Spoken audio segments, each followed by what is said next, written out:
One man was never enough for me. Don took me out for dinner on my birthday, and unbeknownst to me, he'd planned this surprise party inviting people from my address book to come dressed as their suppressed sexual desire. My address book included the other guy. We returned to my house and we opened the door, and I was met by 45 friends dressed in these outrageous sexual get-ups, screaming, "Happy birthday, happy birthday." I spotted the other guy immediately. He was wearing a Superman costume with a stuffed pantyhose penis in his tights going down to his knees.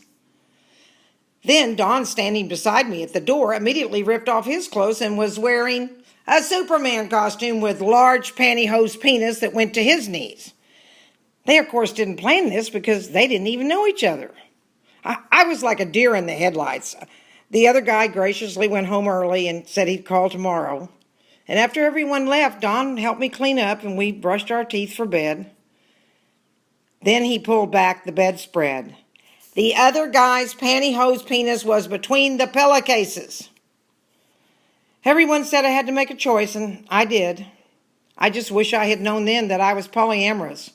It would have saved me a lot of grief. My first husband was quite a handyman. He liked to keep busy and do things. Salvage old cars, build canoes, hunt deer. Sadly for me, sex was not one of those things. I was young, 21, inexperienced. I thought, well, that's what all married folks do, not have sex. But one autumn afternoon, after a successful deer hunt the past weekend, he had us in the kitchen together with hunks of venison, pork, an old-fashioned hand grinder, and lots of slippery, thin casings from the intestines of animals to be filled with meat. Our task? To make venison sausage. He took on grinding, shoving the meat into the opening of the machine, turning the handle slowly, meshing it all together in tiny pieces. My part, to hold the thin 8-inch, long, clear, wet casing in both my hands as the meat emerged slowly from the tube at the end, one at a time, one after the other. Repeatedly I held that membrane, feeling it slowly fill up in both my hands. I had not expected to like this activity at all, but in fact, I was absolutely mesmerized.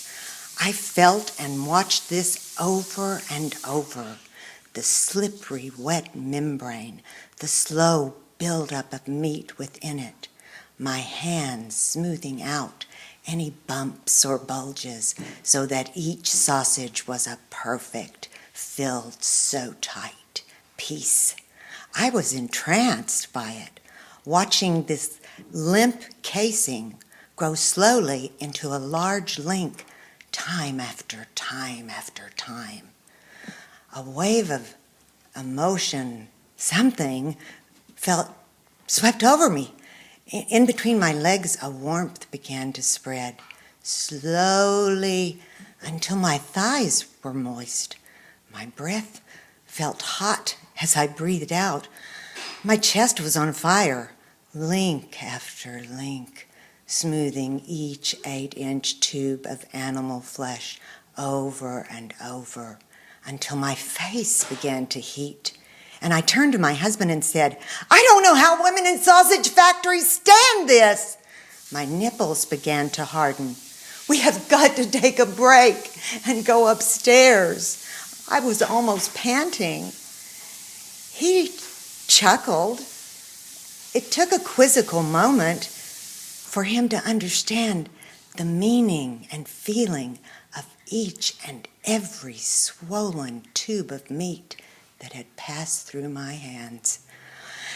And up the stairs we went to make love. Who knew sausage making was so sensual? Hottest sex ever. Oh, but that foreplay in the kitchen with sausage.